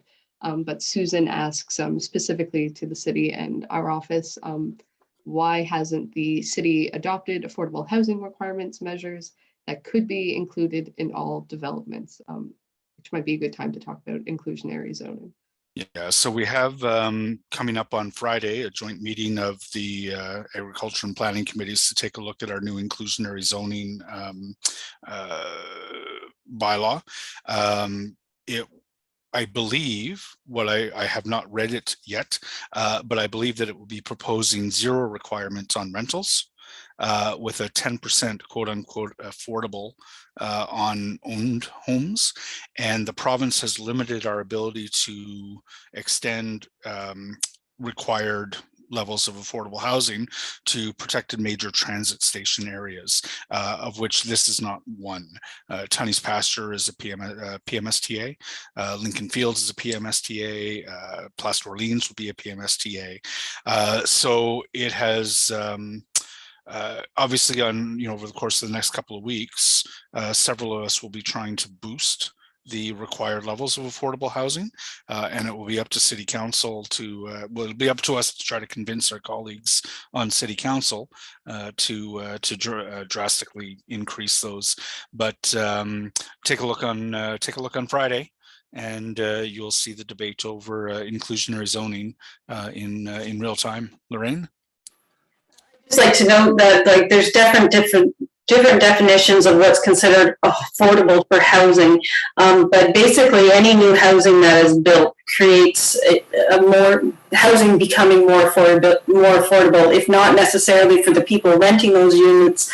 The fact that you make that housing available takes people who maybe they're moving so that their unit becomes available. So just by creating rental units, you're creating, you're easing the housing crisis. So I just wanted to make that note.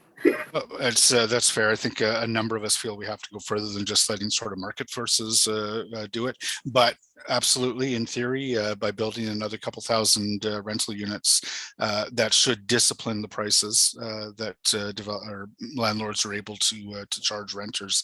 But inclusionary zoning, to whoever was asking the question, will be the topic of Friday's debate, and it will be controversial. Is that publicly accessible? Yeah, the report's online now. Okay. Maybe Steph, if you have a chance, it's on Friday's joint committee agenda. Yeah, I can put that in the chat for everyone who might be interested. Thank you. No problem.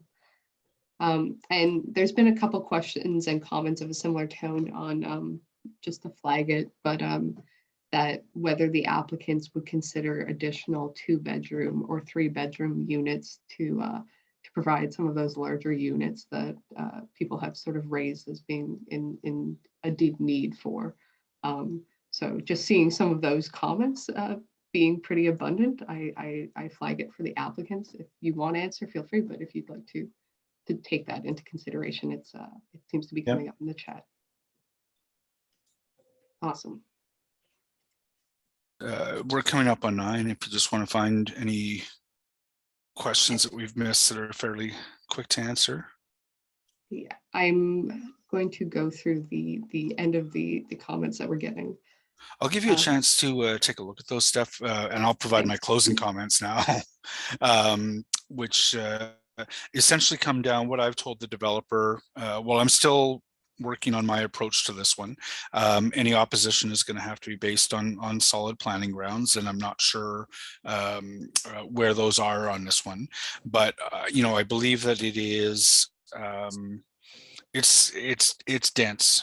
I think that there is a legitimate discussion to be had around whether or not this is simply too dense and too tall for the site.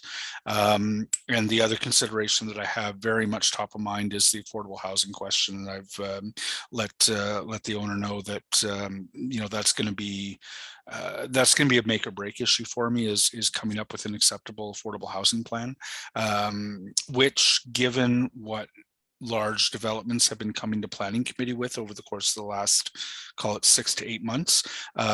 Most developers have been coming to the table with probably more than we could get through the inclusionary zoning, frankly, on some of these projects, in terms of affordable housing.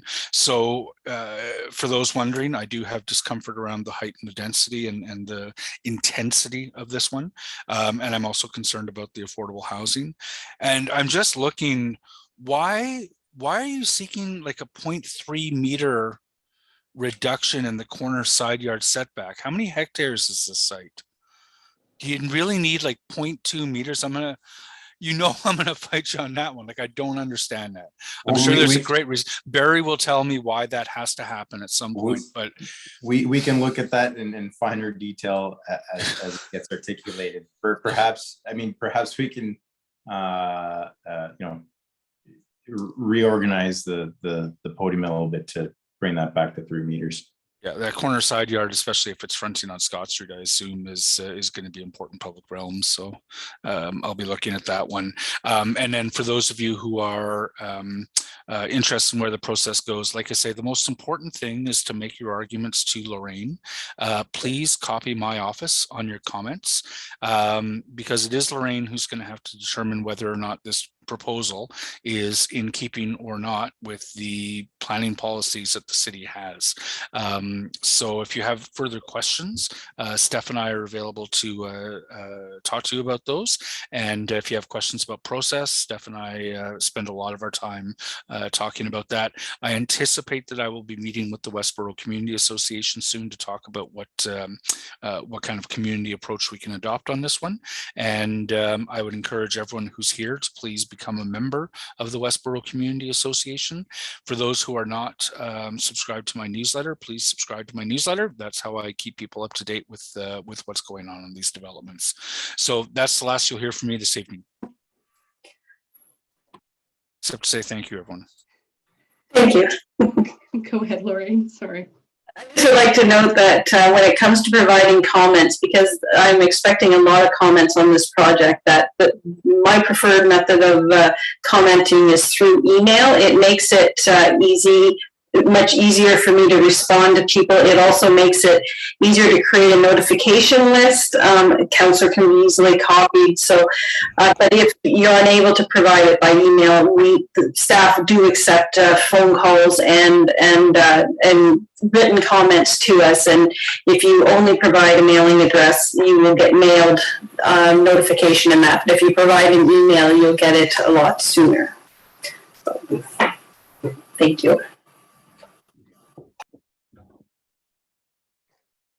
Thanks, Lorraine. And just seeing the abundance of questions, I think we'll just take the one last sort of a smaller question, admittedly. But Tim Johnson was looking just for some clarification on whether 10% parkland dedication of the site is not required by the parkland dedication bylaw. I think maybe Lorraine, you might be able to help with that, but just to take that. And typically staff require 10% of parkland dedication, but if it can't be achieved with the site, or if it's determined that there's sufficient parkland in the area, they will take cash in lieu. So that's a decision that will, not a decision, that will be a recommendation that will be made by whatever parks people are reviewing this file, and they'll advise me what their preference is, and I will bring that back to my recommendation. Awesome. Thank you, Lorraine. And I realized we sort of, we finished with a short, quick one, and there's an abundance of questions that we were not able to get through today. So what I'm doing right now is I'm just putting everyone's emails that is integral to continuing to engage with on this file in the chat. So we typically ask that if you send the planner any comments, you tag our office in them so that we're aware of the numerous sort of concerns and complaints coming up.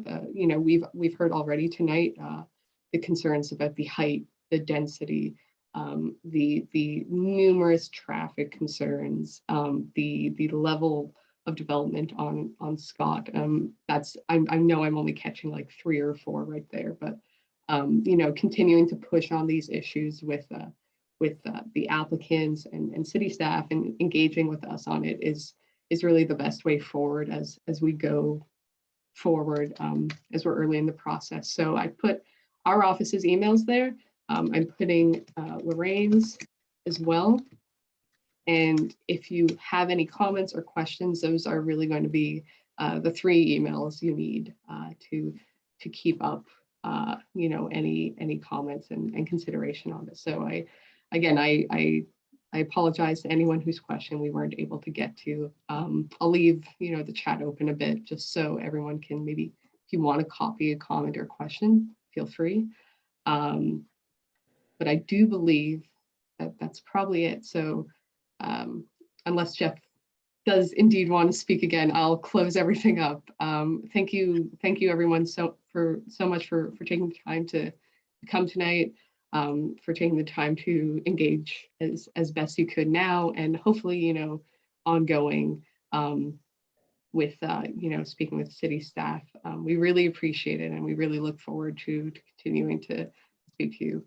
I'm always on my email, and I try and make my response time as quick as can be.